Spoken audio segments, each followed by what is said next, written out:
Fala, galera do Corujão Vascaíno, chegando aqui com aquele nosso vídeo noturno, trazendo todas as notícias gostosas do Vasco da Gama. Primeira, uma notícia aí, ainda uma notícia que já está até velha, né? Mas eu vou trazer aqui, que se criou uma confusão se o Neymar vai estar em campo no domingo contra o Vasco ou não, se ele havia tomado o terceiro cartão amarelo no jogo contra o Cruzeiro. E olhando a súmula, né, o Neymar não tomou o terceiro cartão amarelo, está disponível para o jogo de domingo às 16 horas, Vasco e Santos. O jogo vai ser realizado no Morumbi, estádio do São Paulo. Então, mais uma situação para a gente vencer aí, que é a presença do Neymar. Hoje nós tivemos o sorteio da Copa do Brasil, quartas de final, definidos os confrontos, Cruzeiro e Atlético Mineiro, Corinthians e Atlético Paranaense de um lado da chave. Os vencedores se enfrentam na semifinal. E no outro lado, o clássico Vasco-Botafogo e Fluminense e Bahia. Os vencedores se enfrentam na semifinal. O Vasco faz a primeira partida em casa. Ainda há uma discussão se os jogos serão no Maracanã, né, ou em São Januário, no Engenhão. E o primeiro jogo, mando do Vasco. O segundo jogo, mando do Botafogo. Eu, particularmente, faria esse jogo em São Januário, por incrível que pareça. Porque eu acho que, nesse momento, é melhor a gente jogar em casa. Não por conta de pressão em cima do Botafogo, por nada disso, porque só tem jogador experiente também, não vai sentir pressão. Mas eu acho que o Vasco tem se comportado melhor no seu estádio do que ultimamente no Maracanã. Então, sou a favor de jogar em São Januário, apesar que eu sei que no Maracanã a gente conseguiria uma renda maior, né, mais de grana, mas pensando numa classificação, eu sou a favor que jogue em São Januário.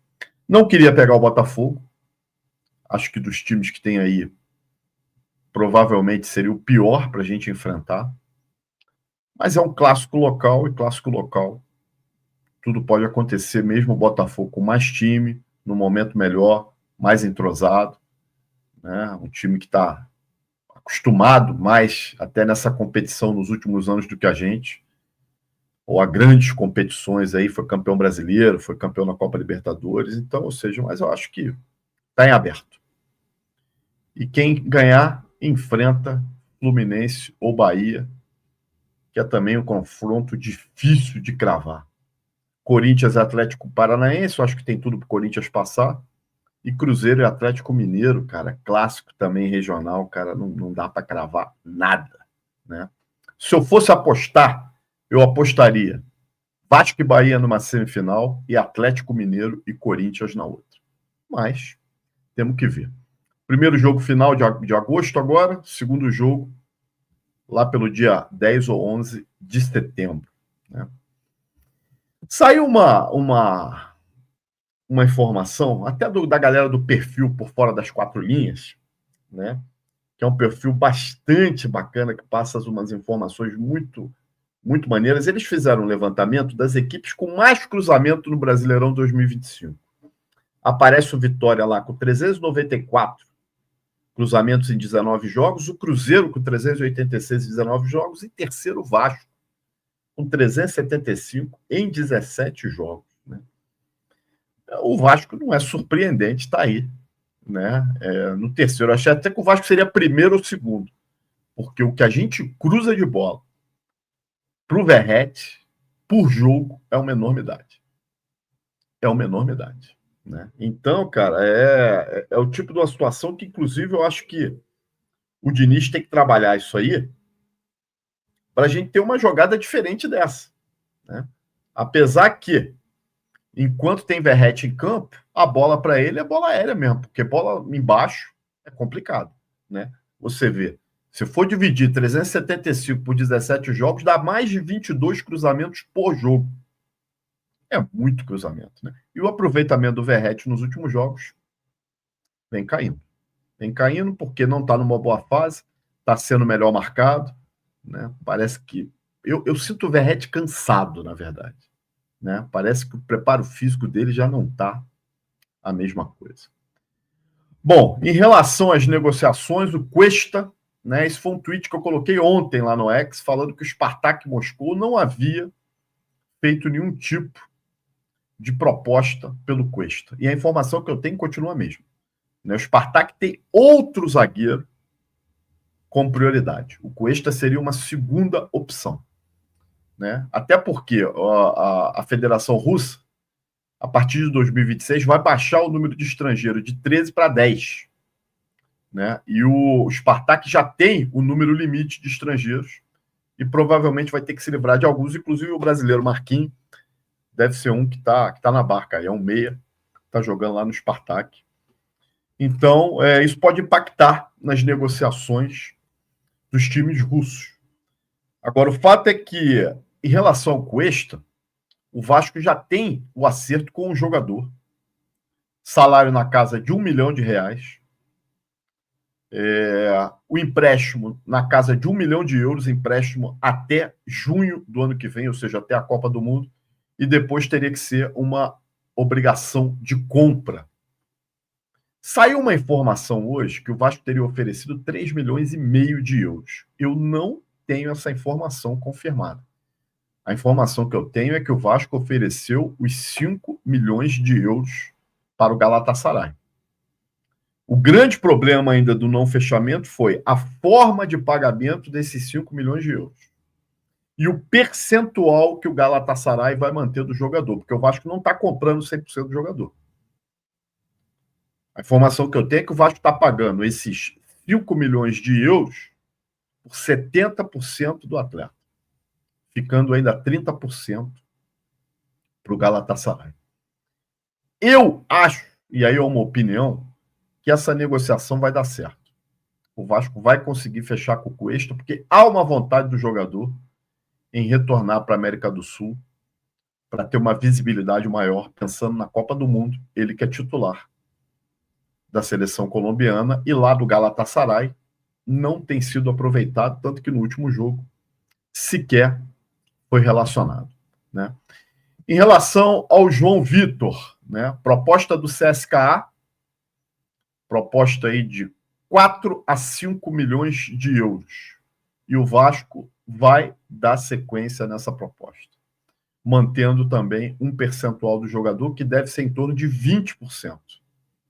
Tá? 20% fica com o Vasco e o CSKA compra 80%. O jogador quer ir, a família quer, o Vasco também já entendeu que é o melhor para ele e para o clube também, porque ele está completamente sem ambiente, né? Depois dos problemas que ele teve com os torcedores, já desde o Campeonato Carioca, naquela confusão, bate-boca que ele teve no jogo contra o Sampaio Corrêa, né? Depois a questão do pessoal que entrou lá no CT das organizadas para conversar, que foram para cima dele, né? Ele também não fica calado, né?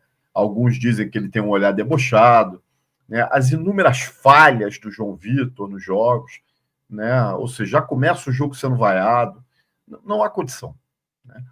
Eu não acho o João Vitor um zagueiro horroroso, né? Eu acho que ele é um zagueiro até razoável, tá? Mas não tem clima para ele, né? Ele está inseguro, né? A primeira falha ele já começa a errar em sequência, né? Cometeu muitos erros recentes, então sinceramente não dá. Agora o Vasco vai precisar ir atrás.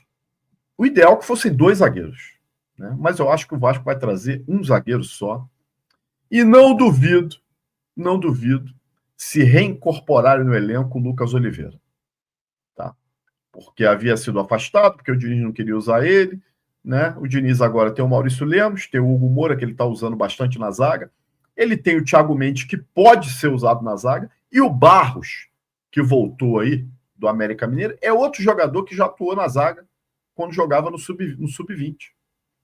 Né? Então, o Diniz ele tem opções de jogadores que não são zagueiros de origem, mas que já atuaram na zaga. Por isso que eu acho que o Vasco vai trazer apenas um jogador para a zaga. Claro, evidentemente, se pintar uma oportunidade de negócio, aí traz mais de um. Como o Admar falou hoje lá na entrevista, né, pós-sorteio da Copa do Brasil, que o Vasco está querendo se reforçar no ataque e na defesa. Mas ele não disse em nenhum momento quantos jogadores trariam para cada situação dessa, né? Ele não disse quanto, né? Para cada setor. Essa era a palavra que eu queria utilizar. Para cada setor, né? Porque o Andrés Gomes, que todo mundo diz que está acertado com o Vasco até agora não confirmou nada oficialmente. O jogador até agora não deu as caras. Então, quando ele diz, eu quero reforçar para o ataque, será que não é só o Andrés Gomes? Ou será que ele pensa em trazer mais de um atleta? Até outro dia estavam dizendo que não tinha dinheiro para nada. Daqui a pouco começa a surgir dinheiro para tudo que é lado aí, para comprar o Cuesta, para comprar o Andrés Gomes. Eu entendo até que o empréstimo com opção de compra, você tem que pagar o empréstimo agora e a opção de compra só no ano que vem, onde, teoricamente, dizem que as receitas do Vasco vão aumentar substancialmente. Agora, para isso, o Vasco precisa se manter na Série A. Porque se for para a Série B, a queda de receita ela é absurda. Eu coloquei na capa do nosso vídeo hoje aí o nosso Lucas Piton, nosso lateral esquerdo, que está bastante valorizado. A informação que saiu nas redes sociais aí, nas mídias, de que o Piton recebeu uma consulta do Getafe da Espanha é verdadeira e que provavelmente vai receber uma consulta, uma proposta do Milan da Itália. Também é verdadeira. O Vasco já estipulou o preço que quer vender o Piton. É 8 milhões de euros. Eu acho que se o Vasco consegue 8 milhões de euros no Piton, está muito bem vendido. Jogador que nos custou aí 16 milhões de reais, se vender por 8 milhões de euros, aí nós estamos falando aí de mais de 45 milhões de reais. É uma bela grana pelo Piton, né? Há de convir. Agora, o Piton já teve no radar do Roma, mas que não chegou a fazer nenhuma proposta. E para os times italianos ele é muito interessante, porque ele tem passaporte, né, italiano. Né? Ele não rouba a vaga de estrangeiro de ninguém lá. Então ele entra como cidadão italiano. Então pode ser muito bom aí para qualquer equipe que queira comprar ele. Agora, digo a vocês o seguinte, se vender o Piton, tem que urgente buscar o lateral esquerdo.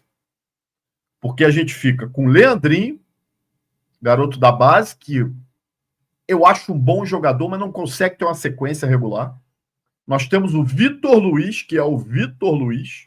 Não preciso tecer comentários a respeito dele. E nós temos o Riquelme, que é outro que surgiu muito bem, mas que não joga há 450 anos, está lá treinando com o time principal, mas a gente sabe no que vai dar. Né? Então, cara, eu sou a favor da venda do Piton. Sou a favor. Como sou a favor da saída do João Vitor. Como sou a favor que, se surgir uma proposta de 30 milhões de euros por Ryan, vender o Ryan também. Não tem que pensar duas vezes, gente. Tem que vender. Né? Enfim, vamos aguardar aí os próximos acontecimentos. Né? Se você gostou desse vídeo, meus amigos, peço aí que deixe seu like, compartilhe, se inscreva no Corujão, vire membro para você qualquer hora estar aqui nas nossas lives de membro, entrar lá no nosso grupo do WhatsApp. Segue a gente lá no X, @Corujão Vascaíno, e também lá no Instagram, Corujão Vascaíno. Um abraço, gente. Até a próxima.